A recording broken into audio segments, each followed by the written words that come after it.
A lo largo de este video analizaremos el capítulo 13 del libro, Un paso por delante de Wall Street, de Peter Lynch. No te olvides de darle al botón de me gusta, suscríbete al canal y activa la campanita, para no perderte de ninguna publicación. Y ahora sí, comencemos.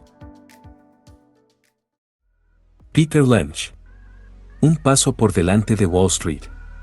Cómo utilizar lo que ya sabes para ganar dinero en bolsa. Parte 2.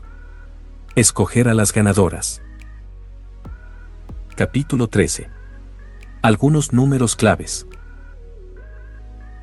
Aquí se exponen, no por orden de importancia, algunos números que vale la pena tener en cuenta.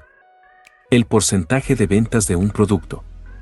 Cuando estoy interesado en una empresa por un producto en particular, como Lex, Pampers, Bufferin o Plástico Lexan, lo primero que quiero saber es qué supone este artículo para la empresa en cuestión. ¿Qué porcentaje de ventas representa? Lex hizo que se disparase el precio de las acciones de Hans, porque se trataba de una empresa relativamente pequeña. Pampers era más rentable que Lex, pero no tuvo tanta repercusión para una compañía tan grande como Procter & Gamble. En conclusión, a la hora de analizar una empresa que tiene un producto que nos interesa, debemos tener en cuenta qué porcentaje de ventas representa ese producto en el total de ventas de la empresa. La ratio PER y la tasa de crecimiento. Ya hemos abordado este concepto antes, pero aquí introducimos un refinamiento útil. La ratio PER de toda compañía adecuadamente valorada será igual a su tasa de crecimiento. En este caso me refiero a la tasa de crecimiento de los beneficios. ¿Y cómo se puede averiguar este dato? Preguntándole a nuestro broker, ¿cuál es la tasa de crecimiento comparada con el PER? Si Coca-Cola tiene un PER de 15 veces, cabría esperar que creciera a un ritmo del 15% anual, etc. Pero si el PER es inferior a la tasa de crecimiento, es posible que hayamos dado con una gran oportunidad. Una empresa con una tasa de crecimiento del 12% anual, por ejemplo, y un PER de 6 veces es una opción muy atractiva. Por otro lado, una compañía con una tasa de crecimiento anual del 6% y un PER de 12 veces no tiene ningún interés y va camino del precipicio. Por regla general, un PER igual a la mitad de la tasa de crecimiento es un dato muy positivo. Nosotros utilizamos continuamente este valor cuando analizamos acciones para fondos de inversión. Si su broker no puede proporcionarle la tasa de crecimiento de una empresa, puede averiguarla usted mismo consultando sus beneficios anuales en un informe de SIP y calculando el aumento porcentual de las ganancias entre 2 años consecutivos. De este modo, obtendrá otro indicador para saber si una acción está o no sobrevalorada. En cuanto a una cuestión tan crucial como es la tasa de crecimiento futura, las previsiones que haga usted son tan válidas como las mías. Existe un método un poco más complejo para comparar las tasas de crecimiento con los beneficios, tomando también en consideración los dividendos. Consiste en averiguar la tasa de crecimiento a largo plazo, supongamos que es del 12%, sumar la rentabilidad por dividendo, supongamos un 3%, y dividirlo entre el PER. Supongamos que es igual a 10 veces. 12 más 3, dividido entre 10, es igual a 1,5. Un resultado inferior a 1 es malo, y uno de 1,5 está bien, pero lo que realmente se pretende es obtener valores de 2 o superiores. Una empresa con una tasa de crecimiento anual del 15%, unos dividendos del 3% y una PER de 6 veces, arrojaría un excelente valor de 3. La situación de liquidez. Que una empresa cuente con miles de millones en efectivo, es un hecho que sin duda nos interesa. He aquí la razón: las acciones de Ford habían pasado de valer $4 en 1982 a $38 a principios de 1988. A lo largo de los años, yo había comprado 5 millones de acciones. A un precio de $38 por acción ya había obtenido un gran beneficio con Ford, y todo Wall Street a coro llevaba casi 2 años proclamando que las acciones estaban sobrevaloradas. Muchos asesores sostenían que esta empresa cíclica había dado todo lo que podía dar de sí, y que su siguiente movimiento sería a la baja. En varias ocasiones estuve a punto de liquidar las acciones. Sin embargo, Echando un vistazo a su informe anual me di cuenta de que Ford había acumulado $16,30 en efectivo por acción limpios de deuda, como ya indiqué en el capítulo anterior. Por cada una de mis acciones de Ford me esperaba esta prima de $16,30 en efectivo, a modo de reembolso oculto. La prima de $16,30 lo cambiaba todo. Significaba que estaba comprando la compañía, no a $38 por acción, sino a $21,70, $38 menos los $16,30 en efectivo. Algunos analistas esperaban que Ford ganaría $7 por acción con sus operaciones automovilísticas, lo cual, a $38 por participación, significaba un PER de 5,4 veces, pero a $21,70 el PER era de 3,1 veces. Un PER de 3,1 es un número tentador, con o sin comportamiento cíclico. Quizá no me hubiera interesado si se hubiera tratado de una empresa con pérdidas o si el público no hubiera mostrado interés por sus últimos vehículos. Claro, Ford es una gran compañía y el público estaba entusiasmado con sus últimos coches y camiones. El tema de la liquidez me empujó a conservar mis títulos de Ford y tras esta decisión las acciones subieron más de un 40%. ¿Era Ford una opción arriesgada? A $5,10 por acción era una auténtica ganga, por más que su cotización ya se hubiera multiplicado casi por 10 desde 1982. Obviamente, la cuestión del efectivo no siempre es determinante. La mayoría de las veces no hay liquidez suficiente para que sea un factor a tener en cuenta. En cualquier caso, es recomendable que nuestra investigación incluya siempre la comprobación de la situación de liquidez y el valor de las empresas asociadas. Nunca se sabe cuándo nos encontraremos con una empresa como Ford. Y ahora que estamos en materia, ¿qué hará Ford con todo su efectivo? A medida que una empresa acumula efectivo, las especulaciones sobre lo que se hará con él pueden afectar a la cotización de sus acciones. Ford ha incrementado sus dividendos y ha recomprado acciones a un ritmo vertiginoso, pero incluso así ha acumulado miles de millones en efectivo excedentario. Hay inversores que se preguntan si Ford derrochará su dinero en lo que usted ya sabe, pero hasta ahora la compañía ha sido muy prudente con sus compras. ¿Se sumará a la ya larga lista de empeoradores? El factor de deuda. ¿Cuánto debe y cuánto tiene la empresa? Deuda frente a capital. Se trata simplemente de lo que un agente de préstamos quisiera saber sobre usted para decidir si su perfil de riesgo es óptimo. Normalmente el balance de una empresa se estructura en dos partes. En el lado izquierdo se sitúan los activos, inventarios, cuentas por cobrar, instalaciones y equipos, etc. El lado derecho muestra cómo se financian tales activos. Una forma rápida de determinar la solidez financiera de una empresa es comparar el capital con la deuda que figura en el lado derecho del balance. Es fácil definir tal relación entre deuda y capital. Si miramos un balance, se observa el capital contable y unas pocas líneas más arriba se puede ver la deuda a largo plazo.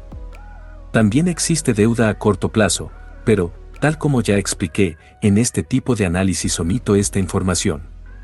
Si hay efectivo suficiente para hacer frente a la deuda a corto plazo, no hay motivo para preocuparse por ella. Un balance normal contiene un 75% de capital y un 25% de deuda. La relación entre el capital y la deuda de Ford ofrece el espectacular resultado de un 91% de capital y menos de un 10% de deuda. Se trata de un balance muy sólido. Por otro lado, un balance débil podría tener un 80% de deuda y un 20% de capital. En el caso de las empresas recuperables o en apuros, presto especial atención al factor de deuda. Más que cualquier otro factor, la deuda es lo que determina qué empresas sobrevivirán y qué empresas irán a la quiebra en una situación de crisis. Las empresas jóvenes con altos niveles de deuda siempre están en situación de riesgo. Los dividendos. ¿Sabe qué es lo único que me da placer? Ver cómo llegan mis dividendos. Palabras de John D. Rockefeller, 1901. A menudo los inversores prefieren las acciones que pagan dividendos, sobre las que no, pues con ello obtienen unos ingresos adicionales. No hay nada malo en ello. Un pago de dividendos siempre es oportuno, incluso si su receptor es John D. Rockefeller. Pero tal como lo veo yo, la verdadera cuestión es saber cómo afecta la existencia o no de dividendos al valor de una compañía y a la cotización de sus acciones a lo largo del tiempo. El conflicto de fondo que existe entre los directivos empresariales y los accionistas con respecto a los dividendos es similar al que viven padres e hijos con los fondos fiduciarios. Estos últimos se decantan por un reparto rápido, mientras que los primeros prefieren ejercer el control del dinero para que sus hijos obtengan un mayor beneficio. Un argumento de peso a favor de las empresas que pagan dividendos es que aquellas que no los pagan se han distinguido históricamente por derrochar su dinero en empeoraciones. He visto este fenómeno suficientes veces. Otro argumento a favor del pago de dividendos es que estos pueden evitar que el precio de las acciones caiga a los niveles que lo haría si no se pagaran. Durante la debacle de 1987, los títulos que pagaban dividendos altos tuvieron mejor comportamiento que aquellos que no los repartían, y su caída fue de menos de la mitad que la registrada por el mercado en su conjunto. Esta es una de las razones por las que siempre me gusta tener en cartera algunas empresas estables e incluso de bajo crecimiento. Cuando el precio de una acción es de $20, un dividendo de $2 por título equivale a un rendimiento del 10%, pero si reducimos la cotización a $10, de pronto nos encontramos con un rendimiento del 20%. Si los inversores tienen la certeza de que una acción puede mantener un nivel de rendimiento alto, solo por este motivo la comprarán. Este fenómeno fijará un suelo en el precio de la acción. En cualquier situación de crisis, los inversores se decantan por empresas líderes con un largo historial de reparto e incremento de dividendos. Por otro lado, por ese mismo motivo las empresas pequeñas que no reparten dividendos tienden a experimentar un crecimiento mucho más rápido. Invierten ese dinero en su propia expansión. La razón principal por la que una empresa emite acciones es que así puede financiar su expansión sin necesidad de asumir deuda bancaria. Yo personalmente siempre me inclinaré antes por una empresa agresiva en plena expansión que por una vieja y aburrida repartidora de dividendos. Si usted se está planteando comprar acciones de una compañía por los dividendos que reparte, debe averiguar si la empresa podrá pagarlos durante las recesiones y cuando pase por malos momentos. La mejor opción es una empresa que lleva 20 o 30 años incrementando sus dividendos de forma regular. Las empresas con una carga fuerte de deuda no pueden ofrecer las mismas garantías que Bristol Myers, que está poco endeudada. Las empresas cíclicas no siempre son fiables como pagadoras de dividendos. Valor contable.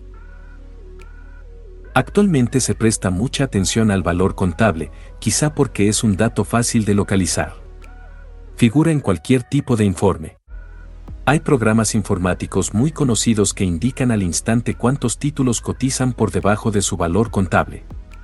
Hay gente que invierte en ellos bajo la premisa de que si el valor contable es de $20 y la acción se paga a 10, se está comprando un producto a mitad de precio.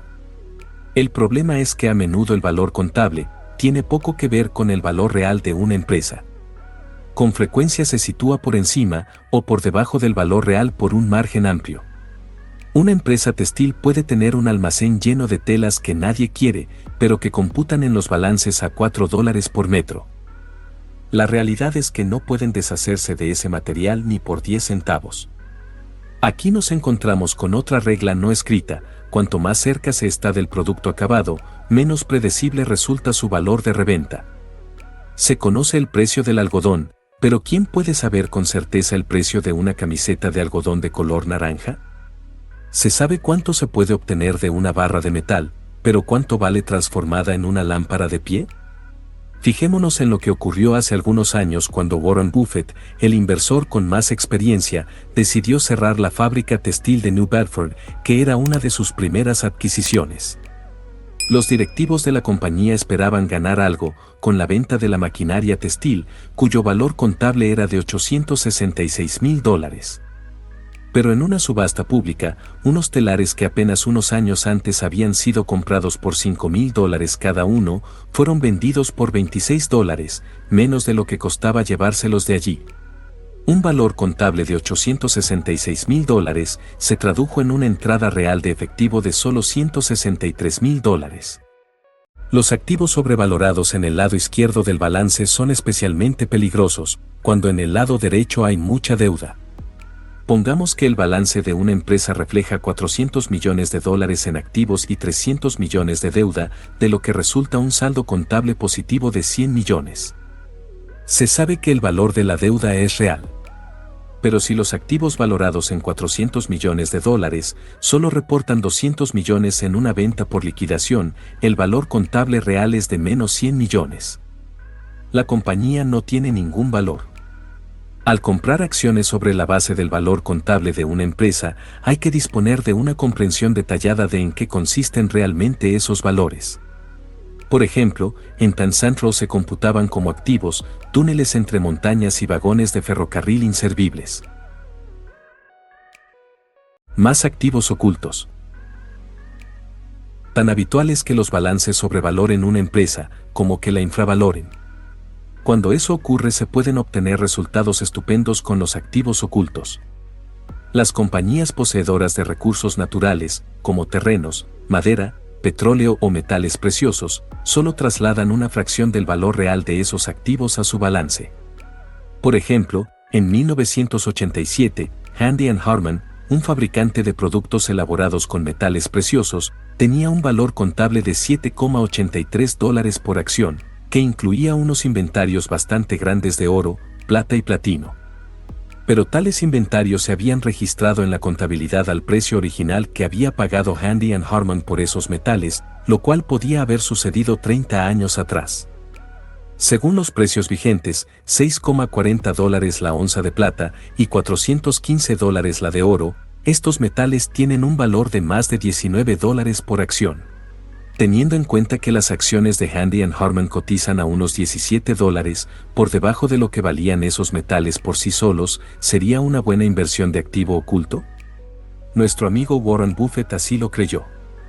Durante varios años ha mantenido una inversión importante en Handy & Harman, aunque las acciones no van a ningún lado, los beneficios son irregulares y el programa de diversificación tampoco ha terminado de funcionar. Usted ya está al corriente de lo que son los programas de diversificación. Recientemente se hizo público que Warren Buffett está reduciendo su participación en la empresa. Hasta el momento, parece que Handy & Harman es la única inversión mala que ha realizado jamás, a pesar de sus potenciales activos ocultos. Sin embargo, si los precios del oro y la plata suben abruptamente, las acciones de la compañía harán lo mismo. Además del oro y la plata, hay otros muchos tipos de activos ocultos. Marcas como Coca-Cola o Robitussin cuentan con un gran valor que no se refleja en sus libros de contabilidad. Lo mismo ocurre con las patentes de medicamentos, las franquicias de cable, las estaciones de televisión y radio. Todos estos conceptos se contabilizan al precio de coste original y posteriormente se deprecian, hasta que desaparecen del lado de los activos en los balances. En ocasiones se pueden encontrar compañías petrolíferas o refinerías que han mantenido intactas sus reservas en el subsuelo durante 40 años, valoradas a los precios de adquisición originales de los tiempos del gobierno de Teddy Roosevelt. Solo el petróleo vale más que el valor actual de todas las acciones de la compañía. Podrían desguazar la refinería, despedir a todos los trabajadores y los accionistas podrían hacer una fortuna en 45 segundos vendiendo el petróleo. Vender este combustible no supone ningún problema. No es como vender ropa, a nadie le importa si el petróleo es de esta temporada o de la anterior o si es fucsia o magenta. Flujo de caja. El flujo de caja es la cantidad de dinero que ingresa a una empresa como resultado de su actividad económica. Todas las empresas ingresan dinero en efectivo, pero algunas se ven obligadas a gastar más que otras para conseguirlo. Se trata de una diferencia crucial, y por ello Philip Morris constituye una inversión extraordinariamente fiable, mientras que una empresa de acero lo es muy poco. Supongamos que Teg Iron Inc. vende todo su stock de lingotes y con ello obtiene $100 millones. Esta es la parte buena. Acto seguido, Teg Iron debe gastar $80 millones para poner al día sus hornos. Y esta, la mala. En cuanto Teg Iron deje de gastarse esos $80 millones anuales en mejorar sus hornos, perderá capacidad frente a sus competidores más eficientes. Siempre que para ingresar efectivo también debamos gastarlo, no llegaremos muy lejos. Philip Morris no tiene este problema, como tampoco lo tiene en McDonald's. Este es el motivo por el que prefiero invertir en compañías que no dependen de las inversiones de capital. El dinero entrante no está en conflicto con el dinero saliente. Es tan simple como que a Philip Morris le resulta más fácil ganar dinero que a Pegaern. Hay mucha gente que utiliza los datos del flujo de caja para evaluar las acciones. Por ejemplo, una acción valorada en $20 con un flujo anual de caja de $2 por título tiene una ratio de 10:1, lo que se considera un valor estándar. Un 10% de retorno de caja encaja muy bien con el 10% que se espera obtener como mínima recompensa por ser titular a largo plazo de un valor. Una acción que cuesta $20 y tiene un flujo de caja de $4 por título ofrece un 20% de retorno de efectivo, lo cual es fabuloso. Y si usted da con una acción de $20 que ofrece un flujo de caja sostenible de $10, hipoteque su casa y compre todos los títulos que encuentre. Carece de sentido enredarse en este tipo de cálculos. Pero si en algún caso le mencionan el flujo de caja como razón para adquirir una acción, asegúrese de que le están hablando del flujo libre de caja. El flujo libre de caja es el dinero que queda después de que se descuenten los gastos comunes. Es el dinero que se ha ganado y que no es necesario gastar. Pegaern contará con mucho menos flujo libre de caja que Philip Morris. De vez en cuando, encuentro alguna empresa que obtiene beneficios discretos, pero que aún así supone una estupenda inversión gracias a su flujo libre de caja. Habitualmente se trata de compañías que cuentan con gran capacidad de amortización de equipos antiguos que no requieren ser reemplazados en un futuro inmediato. La empresa sigue disfrutando de deducciones fiscales, la depreciación de los equipos es desgravable fiscalmente, a la vez que gasta lo menos posible para modernizarse y renovarse. Inventarios. En la sección del informe anual llamada Discusión y análisis de la gestión, se incluye una explicación detallada de los inventarios. Yo siempre la consulto para saber si estos se acumulan. Para un fabricante o un minorista, la acumulación de inventarios suele ser un mal indicio. Que los inventarios crezcan más rápido que las ventas es una señal de alarma. Existe la posibilidad de comparar el valor del inventario del presente año con el del año anterior, calculado con el mismo método, para determinar si se ha producido un incremento o una disminución del inventario. En una ocasión visité una empresa de aluminio que había acumulado tanto material sin vender, que lo tenían apilado hasta el techo en el interior del edificio, y fuera de él ocupaba la mayor parte del aparcamiento de los empleados. En el momento en que los trabajadores tienen que aparcar en cualquier lado para poder guardar el inventario, definitivamente estamos ante una señal de que existe un exceso.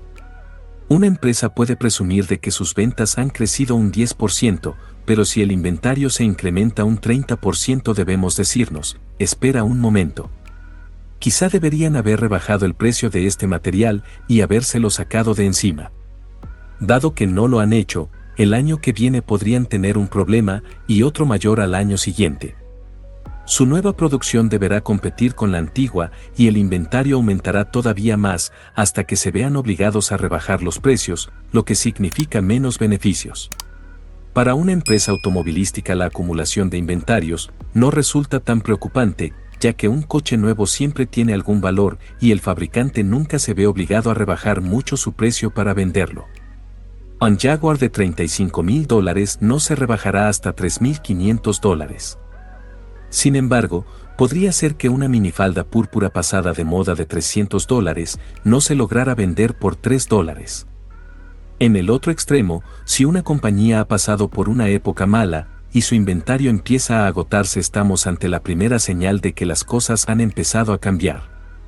Para los aficionados y los neófitos, es complicado hacerse una idea de los inventarios y de su significado, pero aquellos inversores que cuenten con alguna ventaja en un sector en particular sabrán sacar provecho de ello.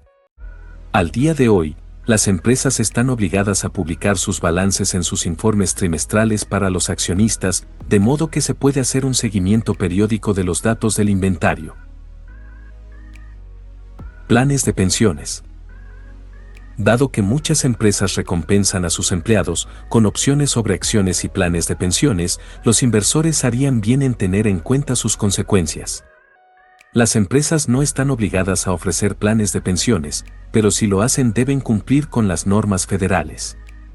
Dichos planes constituyen obligaciones de pago ineludibles, igual que los bonos. En los planes de reparto de beneficios, no existe tal obligación. Si no hay beneficios, no hay reparto. Incluso en el caso de quiebra y cese de las actividades normales, una empresa debe seguir sufragando los planes de pensiones. Antes de invertir en una empresa en proceso de recuperación, siempre realizo averiguaciones para asegurarme de que la compañía no está sometida a obligaciones de pagos de pensiones que no pueda afrontar. En concreto, compruebo si los activos del fondo de pensiones superan los pasivos de las obligaciones incurridas. Esto es algo que antes uno debía adivinar por sí mismo, pero ahora la situación de las pensiones está especificada en el informe anual. La tasa de crecimiento de los beneficios. El crecimiento, como sinónimo de expansión, es una de las confusiones más extendidas en Wall Street y la responsable de que muchas veces se pasen por alto las compañías que de verdad experimentan grandes crecimientos, como Philip Morris. Casos como este no pueden apreciarse a partir de los datos del sector, pues el consumo de tabaco tiene un crecimiento anual del 2% negativo en Estados Unidos. Es cierto que los fumadores extranjeros han empezado a fumar a medida que lo han ido dejando los consumidores estadounidenses. En la actualidad, 1 de cada 4 alemanes fuma cigarrillos Marlboro, fabricados por Philip Morris, y la empresa envía cada semana aviones 747 repletos de tabaco de esta marca a Japón. Pero ni siquiera las ventas en el extranjero pueden explicar el enorme éxito de Philip Morris. La clave está en que esta empresa consigue incrementar sus beneficios reduciendo costes y sobre todo incrementando precios. Y esta es la única tasa de crecimiento que cuenta de verdad, la de los beneficios. Philip Morris ha reducido costes mediante la instalación de una maquinaria más eficiente de liado de cigarrillos. Por otro lado, el sector incrementa sus precios año tras año. Si los costes crecen un 4%, la empresa puede subir sus precios un 6%, lo que aumenta un 2% su margen de beneficios. Puede ser que este valor no parezca mucho, pero si se cuenta con un margen de beneficios del 10%, más o menos el de Philip Morris, un incremento del 2% en el margen de beneficios, significa un aumento del 20% de los beneficios. Procter & Gamble fue capaz de incrementar sus beneficios en papel higiénico cambiando de forma gradual el material, a base de añadirle rugosidades, hacerlo más suave y reducir progresivamente el rollo de 500 hojas a 350. Luego promocionaron el rollo de menor tamaño como una evolución más esponjosa. Se trata de la maniobra más inteligente en todos los anales de la papiroflexia. Si encuentra un negocio capaz de subir los precios año tras año, sin perder clientes, un producto adictivo como los cigarrillos, ha dado con una inversión fabulosa. Si alguien intentara subir precios como hace Philip Morris en sectores como el textil o el de la comida rápida, pronto se encontraría fuera del negocio. Claro, Philip Morris se va haciendo más y más rica y no encuentra en qué gastar todo el dinero que va acumulando. No tiene que invertir en altos hornos costosos, no tiene que gastar mucho para hacer poco. Además, sus costes se vieron drásticamente reducidos después de que se prohibiera a las empresas de tabaco anunciarse en la televisión. Se trata de uno de esos casos en los que hay tanto dinero suelto que ni siquiera la empeoración ha perjudicado a los accionistas. Esta compañía ha disfrutado de un aumento continuado de beneficios durante 40 años y cotizaría con un PER de 15 veces o superior si no fuera porque el temor a las demandas y la publicidad negativa, que afecta a los fabricantes de tabaco, alejan a muchos inversores. Esta es la clase de situación con una gran carga emocional que favorece a los cazadores de gangas, yo entre ellos. Las cifras no pueden ser mejores. A día de hoy todavía se puede comprar esta empresa, campeona del crecimiento, a un PER de 10 veces, o lo que es lo mismo, la mitad de su tasa de crecimiento.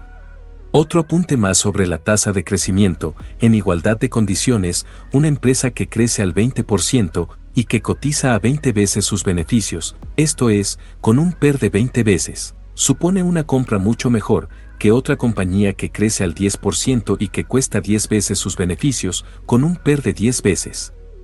Puede que esto suene esotérico, pero es importante comprender qué sucede con los beneficios de la empresa que experimenta mayor crecimiento para impulsar la cotización de las acciones. En resumidas cuentas, esta es la clave de los grandes bagues y de que las acciones de las empresas que crecen al 20% generen grandes ganancias en el mercado, especialmente al cabo de varios años. No es casualidad que empresas como Walmart y The Limited puedan alcanzar crecimientos tan elevados en una década. Todo se basa en la aritmética de las ganancias compuestas. Los resultados. En la actualidad, por todos lados se escuchan referencias a los resultados. ¿Cuáles son los resultados? Pero, ¿de qué resultados estamos hablando aquí? Se trata del número que aparece al final de la cuenta de pérdidas y ganancias, los beneficios después de impuestos. En nuestra sociedad, mucha gente no comprende bien en qué consiste la rentabilidad de una empresa. El margen de beneficio promedio de la inversión empresarial en las últimas décadas se ha acercado al 5%. Otro instrumento que utilizo para evaluar empresas es el beneficio antes de impuestos. Se trata de lo que se obtiene de las ventas de una compañía, tras la deducción de todos los costes, incluidas amortizaciones e intereses. En 1987 Ford Motor obtuvo un margen de beneficios antes de impuestos del 10,3%. Los minoristas tienen menor margen de beneficios que los fabricantes. Una cadena de supermercados y farmacias de primera línea solo gana un 3,6% antes de impuestos. Por otro lado, empresas que producen medicamentos de alta rentabilidad, como Merck, normalmente alcanzan beneficios del 25% o superiores antes de impuestos. No se gana mucho comparando los márgenes de beneficios antes de impuestos entre distintos sectores, ya que existen grandes variaciones en los datos generales. Para lo que sí resulta útil, es para comparar distintas empresas dentro del mismo sector. La empresa con el mayor margen de beneficios es, por definición, el operador con costes más bajos, y este es el que tiene más posibilidades de supervivencia, en caso de que se deterioren las condiciones del mercado. Sin enredarnos en cuestiones técnicas, el margen de beneficios antes de impuestos es otro factor a tener en cuenta al evaluar la capacidad de supervivencia de una compañía en tiempos difíciles. Esto complica mucho las cosas, porque en las fases de expansión, cuando la actividad mejora, las principales beneficiadas son las empresas con menores márgenes de beneficios. Este comportamiento explica por qué las empresas al borde de la catástrofe pueden pasar a ser los grandes vencedores cuando la situación mejora. Sucede continuamente en los sectores de la automoción, químico, del papel, aeronáutico, del acero, electrónico y en el de los metales no ferrosos. Por tanto, lo que usted busca es una empresa con un margen de beneficios relativamente elevado, cuando realice una compra de acciones a largo plazo, para mantenerlas en cartera en los buenos y los malos tiempos, o bien una empresa con un margen de beneficios relativamente bajo, cuando lo que le interese es una buena recuperación. Algunos números claves para analizar una empresa. 1. El porcentaje de ventas de un producto.